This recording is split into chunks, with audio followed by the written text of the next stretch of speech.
This is Professor Hill, and today we are going to talk about ocean basins. But the first thing I wanted to do was just to check in on NOAA and see what they're doing today. Let's see here. They're researching Alaska's deep waters. Well, that's interesting. And then there's lots of stuff about record heat, heavy rains. Yeah. Unfortunately, now that people finally realize that climate change is real, it's too late to do anything about it. They actually knew about it since the 50s, but people did not want to believe that it was true. Okay, so we already talked about plate tectonics and how continental crust rides higher than oceanic crust. This oceanic crust here is denser, and so it sits lower, well, it sinks lower in the mantle. It's actually thinner than the continental crust, but it sinks down lower. And because it sinks down lower, it creates a basin, right? And a basin is basically what you think it is. It's just a low-lying area where water and sediments can accumulate. Now, this is a picture looking at the world from a top point of view. This is the Arctic Ocean. Over here on the top, would be the Russian coast and, you know, the Nordic islands, and here's Alaska and Canada. Why I'm looking at this is because I want you to think of the oceans as basins, you know, low-lying areas where water accumulates and sediment accumulates. I believe I told you last time on Google Earth, the dark blue indicates deeper water and the light blue indicates shallower water. The reason I picked the top of the world is because this particular ocean, the Arctic Ocean, is surrounded by land. And so sediments, which we'll talk about later, I think in the next, possibly the next week or the next presentation, are always running off the land. Basically, minerals and broken down pieces of rocks that start in the mountains and get in the rivers and eventually wash out into the oceans. There's a lot of pollution that goes on there too, but we're not really talking about that right now. So even though the ocean is basically one ocean, it is connected everywhere, we kind of arbitrarily divide it up. And naturally, since you're taking oceanography, I expect you to know the major oceans of the world. Now, there's also things we call gulfs and seas. Those I don't expect you to know. There's lots of them, and they're more a political entity than anything else. And really, I mean, how are you going to say where one begins and one ends? Bays are different, you know. Bays are like sheltered areas where boats can come in. And inlets are different. For example, this here is called an inlet. And you can see why it's called that. It sort of goes into the land, right? And it's protected. A bay is more something like this, that's kind of just sort of a curved area that's sheltered from the main force of the sea. Okay, so we're talking about the bathymetry of the ocean. The bathymetry is the topography. The topography is basically the lay of the land of the bottom of the ocean. How we know about it is from sonar. We bounce sound waves off the bottom and we do the math and figure out, you know, how long it takes for them to come back up. So, for example, the depth would be the velocity of the sonar wave. Let's just, oh, well, I'll explain that in a minute. The velocity of the sonar wave times the time it took for it to come back divided by 2. Well, I would expect you to be able to do this kind of equation on a test if I gave you the numbers. And I'm going to give you a hint. If you have any troubles at all with math, what I always did when I would have troubles with math is I would make it as simple as possible, even if it was unrealistic. And once I could do it, the simple version, usually you could understand the more complicated version. So let's just give an example. I want to know the depth of the ocean. So I'm going to say that the velocity of this sonar wave is 10 miles per hour. Now, it's not 10 miles per hour. It's something completely different than that. But it's a nice, easy number. So I remember it, 10 miles per hour. And I'm going to say that the time it took for it to come down, bounce, and come back is 1 hour. Why am I using these numbers? Just because they're simple. 10 and then 1 divided by 2, right? So that's 1/2 times 10. So I would know that if I sent a wave down that moved 10 miles an hour, and it took an hour to come back, how deep is the water? 10 times 1/2. So it would be 5 miles deep. Now that isn't actually, realistic. I think sonar waves actually move like 750 miles an hour, and they measure them in seconds instead of hours, in miles per hour and stuff. But once you understand the basic way, you can put in different numbers and then be able to figure it out, because now you understand how the equation works. So anyway, sort of keep that equation in mind. Now, sound waves move differently underwater than they do in land. If you're a swimmer, you may have noticed that they actually, if you swim in a lake and you go underwater, you can hear the motorboats all around the lake. You can hear better underwater than you can in land. Why? Because sound waves are pressure waves. They're compression waves. So when we hear sound up above, in the air, above water, in the air, the compression waves are moving through the air, and air molecules are pretty far apart. Now, when they're moving through the water molecules are very close together, so it can move faster. All right. Anyway, and also, sound waves in water are affected by these 3 things, and those 3 things probably will show up on a test later. So pressure, meaning, I believe the more pressure it is, the faster they move. But it's not a linear relationship. Temperature, we'll talk about this all in more detail later, affects how fast they move, and salinity, how salty it is. All those things affect how fast water moves. That should not be showing up. Wouldn't you just know it? Yeah, like you guys need to know that. So your depth of ocean floor varies, of course. 0 at the shore up to 6.8 miles deep. Do you remember where the deepest part of the ocean is? In the oceanic trenches, in those subduction zones created by plate tectonics. All right. So again, bathymetry, when we're talking about bathymetric maps, we're talking about the bottom of the ocean floor.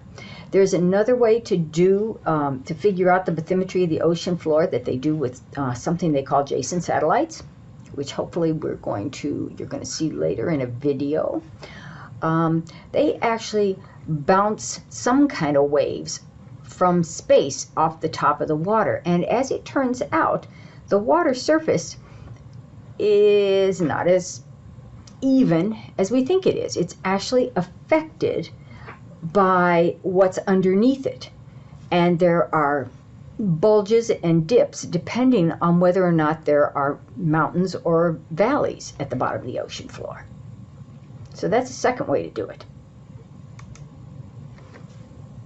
Okay, so the ocean floor is basically created through plate tectonics, and plate tectonics is powered by convection. And convection is what? The movement of the mantle because of heat. The inside of the planet is hot. It's heating the mantle. The mantle is rising. It's coming to the surface. It's cooling. It's going back down.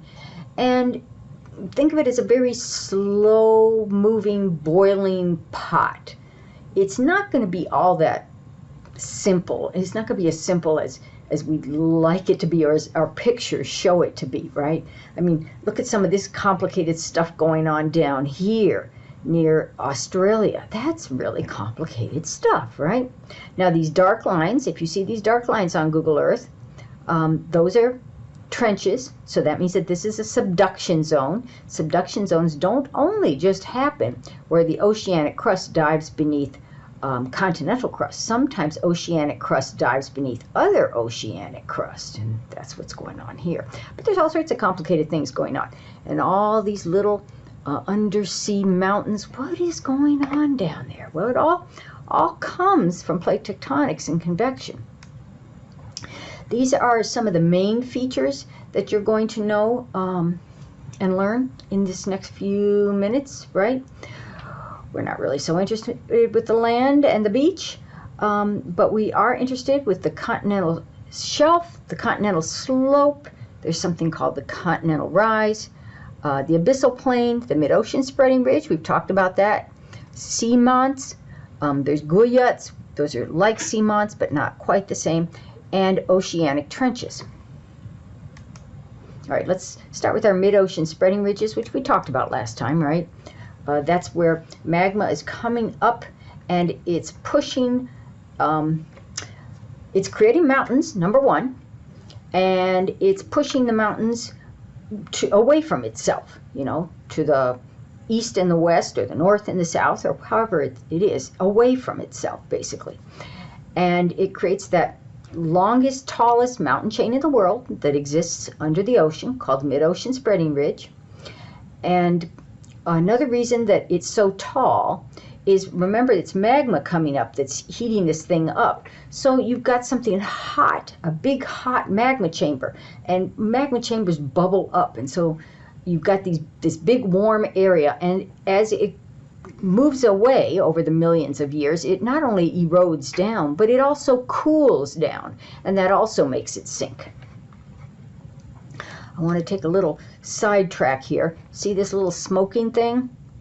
These are sort of a subcategory of mid-ocean spreading ridges.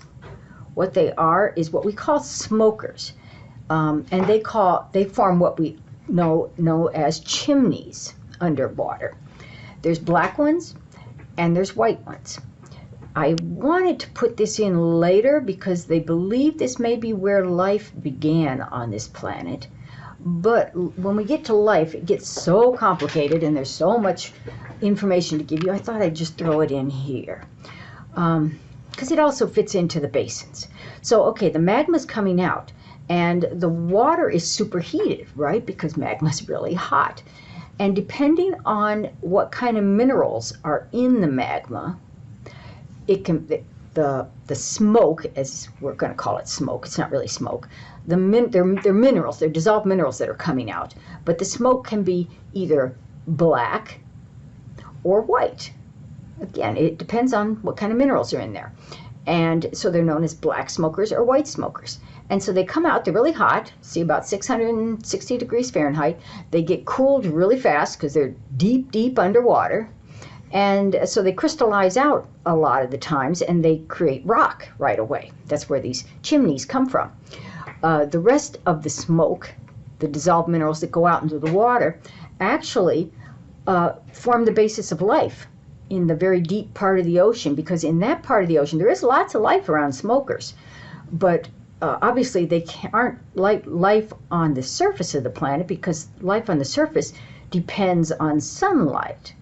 The bottom of our food chain is photosynthetic, but the bottom of their food chain is chemical, and that's called, what is it called? Chemo something. Chemo, no, I don't even remember the word. I'll have to think about it. Chemosynthesis. It's chemosynthesis. It's chemosynthesis. All right. So how does it work? Right, the magma's coming up. It's pushing the rocks this way and that way. When you push rocks, they tend to break. Okay, you see these cracks here and this crack here. These are what happens when you push rock. They are faults. When you have faults, when you have cracks in the rock, the seawater can get in. The seawater gets in, it goes down there closer and closer to the magma. It gets heated up, it dissolves some of the magma in it, and again some of its minerals, and then they bubble up to the surface and come out. It's kind of the same thing that goes on in geysers. In like, where is it? Is it Yosemite? I think it's Yosemite that has the geysers. It's the same thing, but Yosemite's above ground, and this is below water.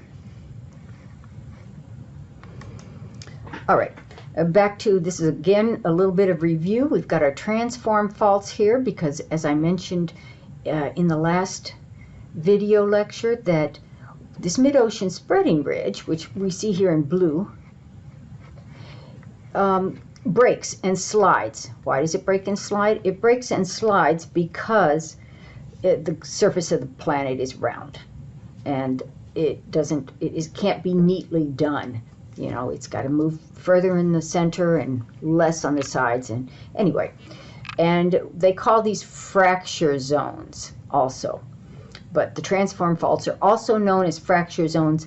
I want you to remember that because I believe in your labs they call the transform faults fracture zones. And that way you won't get confused. All right, this is just a picture of the mid-ocean spreading ridge, a close-up of it from Google Earth, and we've got some fracture zones going here. There's a really big one up here, and there's a few down here. Yeah, okay. Now, the mid-ocean spreading ridge actually does come to the surface in one place, in Iceland, which is circled up there in red. It goes under Iceland. It's actually, Iceland is just an island that's formed above the ocean surface. It started underneath. It was just part of the mid-ocean spreading ridge, but for whatever reason, more magma came out there that was sufficient to actually break the surface. So Iceland, which by the way doesn't have much ice in it, that was a political name, is a place where they actually have a lot of geothermal power.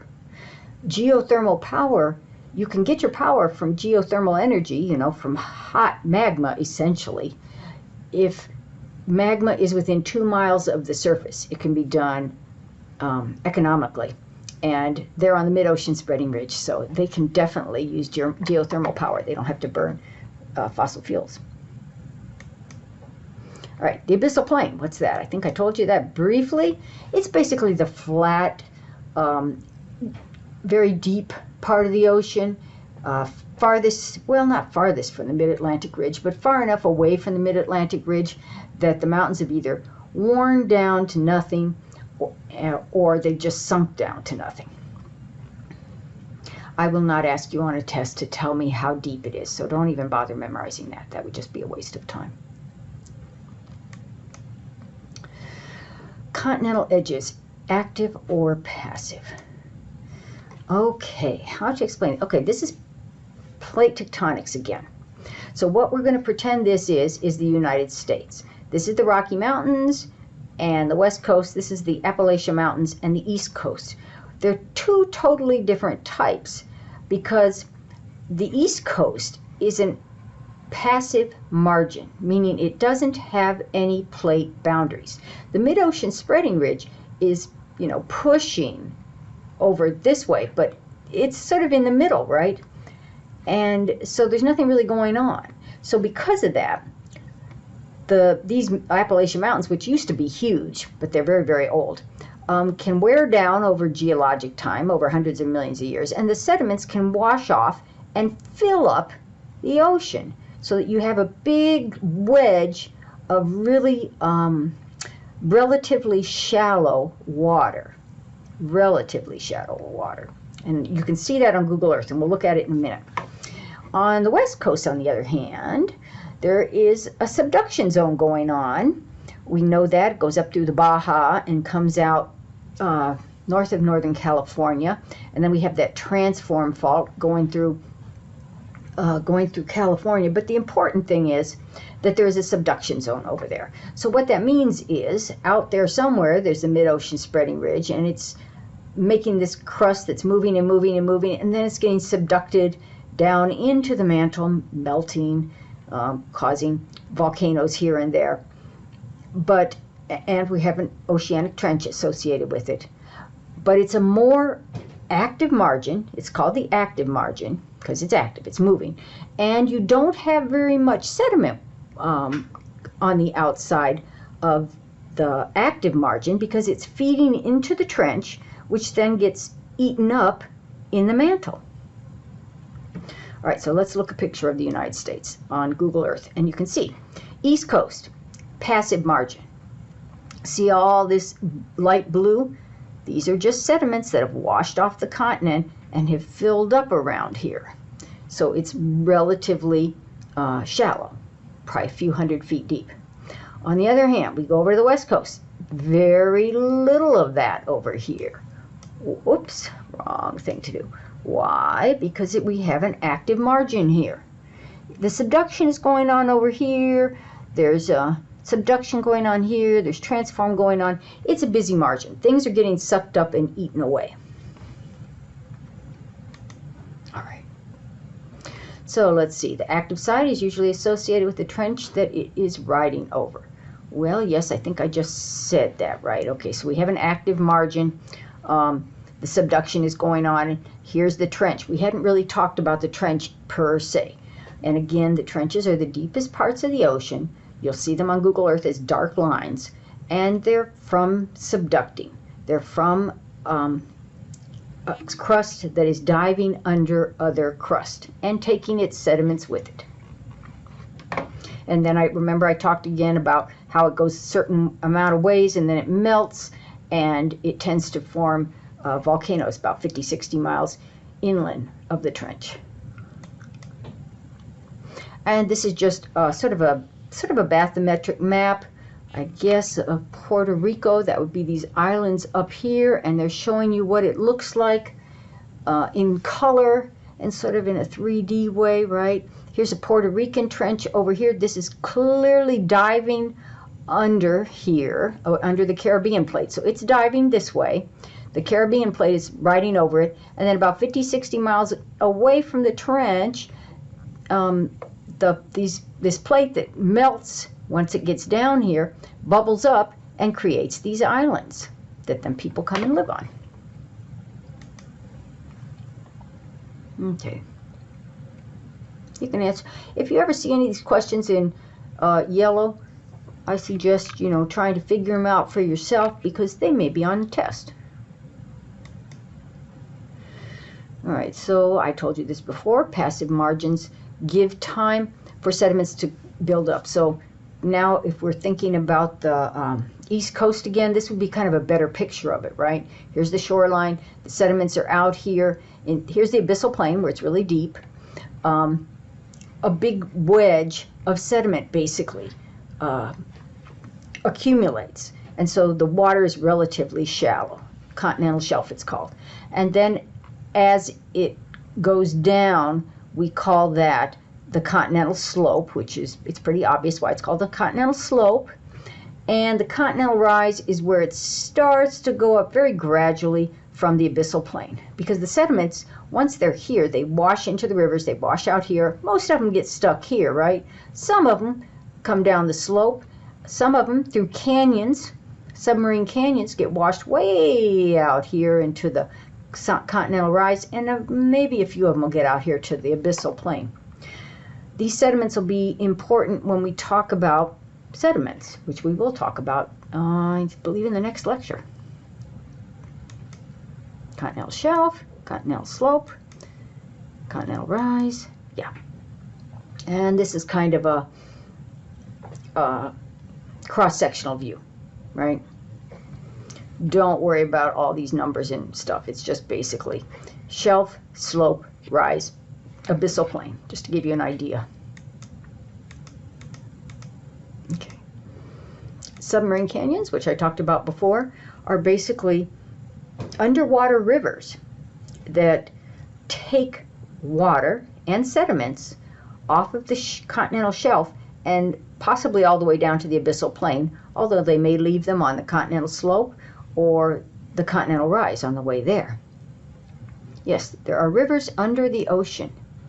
Here's an example of one. Let's see, it's about 95 miles long. I forgot what it is called. Maybe called the, oh, I don't even want to try. Argeo Canyon. That looks like what it is. Anyway, it's very long. You can see here's the continental shelf. we have a bunch of smaller canyons that meet up into one big canyon, probably very deep, and takes the stuff all the way down to the abyssal plain. Here's a close-up of it. I do believe these bathymetric maps, by the way, are made with JSON satellite imagery. This was an underwater picture of a submarine canyon. There's water involved, but they're carrying things called turbidity currents. A turbidity current is a current that is water mixed with sediment, and so sediment is heavier than the water surrounding it, so it's actually going to be something you can see moving through the canyons. So they not only move the sediment, but the sediment, as it comes through, it scours the canyons and makes them deeper. Now I have a nice little YouTube here. Let's see if I've still got it. Continue recording. Let me make sure I got it. See if I got it. Oh, no, that's not it. All right, let's see if we got it. Kind of an older one, but that's okay.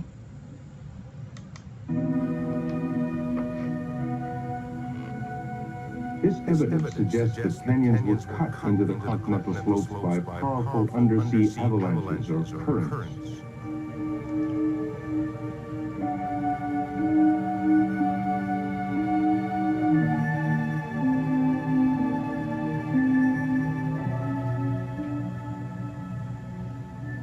Now this is in a lab. Torrents of sediment-laden water flowing down the slopes. Denser than the surrounding seawater, turbidity currents deposit their loads on the seafloor at the base of the slope.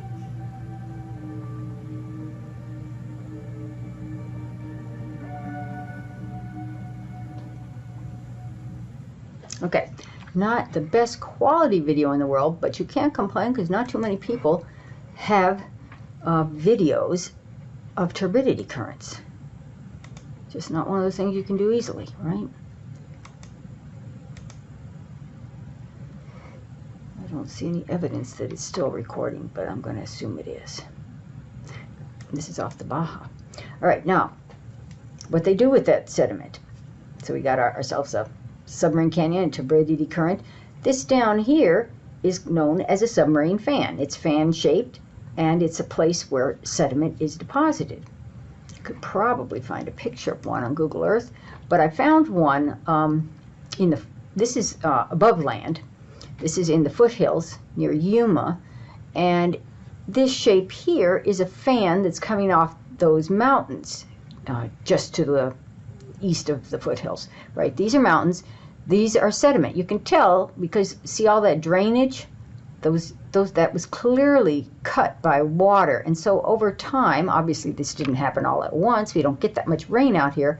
But over time, when it does rain, water sluices the loose sediments off of the mountains and deposits them out in the desert. It's the same thing that happens underground, except it's underwater, except it's called a submarine fan. Okay, volcanoes. Now we know there's convection currents going on in plate tectonics, and there's volcanoes underwater. I want to talk about a particular type of volcano known as a hot spot. A hot spot is a stationary mantle plume. Write that down. I didn't write it down here, but I should write it down and I'll put it on the PDF later. Stationary mantle plume. So basically, it is a spot that doesn't move, right? Stationary. Mantle, plume. Mantle meaning it's the hot mantle is coming straight up and it's poking through the crust and creating volcanoes. But it's stationary. It doesn't move. So it would create this first volcano, and then the plate, say the plate is moving this direction, let's make that east. Eventually, it would move that volcano out here. Now that volcano is no longer being supplied magma by the mantle plume, and so it begins to erode. That's what the little cloud is supposed to show, whether it's starting to wear it down. And a new volcano would be made. And then eventually time would move it away, And it's becoming smaller too, and the first one's getting even smaller. And a third volcano would be made. Time keeps on going. A fourth volcano is made. The first volcano is getting very close to the wave height. When they get down to the wave height, they're called atolls. They tend to be very rich in life because I guess coral creatures like to live around them. But eventually, even that gets worn away and they submerge below the ocean surface. They're still there though. So it would start as a volcanic island, erodes down. Once it gets to here, could become an atoll. When they are flat topped like that, they're known as guyats. Guyats. We'll look at those in just a second. Seamonts, on the other hand, are volcanoes that never made it to the surface. So here's a guyat that's underwater. Here's just a seamont, a volcano that never made it out. A volcano that makes it out and above becomes a volcanic island. Let's see if I have any. Yeah, let's check out, keep recording. Let's see if we got, let's find the Hawaiian Islands. Okay, Hawaiian Islands are a great example here. There is Hawaii. This is where the hot spot is right now. This is the active island. These other islands are dormant now. No, not dormant. They're extinct because the hot spot is here. The plate is moving. Let me think. Is the plate, which way is the plate moving? For the islands to go to be there. Let me just figure it out for a second. It takes me a minute. What you do is you can pretend that, pretend a finger is coming up through your arm. I know that sounds kind of strange. Your arm is the plate. The plate is moving. Now you pretend that the plate keeps on moving, and then a new spot comes up. So the way I figure it, to get a line of islands going that way, the plate must be moving that way. It has to be moving that way. Now these islands are smaller. I can, like if I put a hand here, it tells me down here that I was at 5,700 feet. Now I'm over here, I'm at 635 feet. I'm over here, I'm at 900, here, 2,000. But now you notice that these are flat looking, and they look like they're probably underwater. Now that may be an atoll. That looks like that could be an atoll, right? But these might be atolls. They're either atolls or they're guyats. They're flat. There's something funny going on. Oh, that's got to be an atoll, right? That's beautiful, even from this view. Okay, so you see that they kept on going. Look. It looks like they've been going for a very long time. And what does this tell us? It tells us that the plate changed direction. Its direction of motion. It used to be going this way, but now it's going, or no, it was going that way, and now it's going this way. So, you know, this convection that's going on underneath the surface, the convection of the mantle, it's something that as humans we can't predict. And it's on a scale much, much larger and much, much longer time period than we can, not that we can't imagine it, but it's really hard.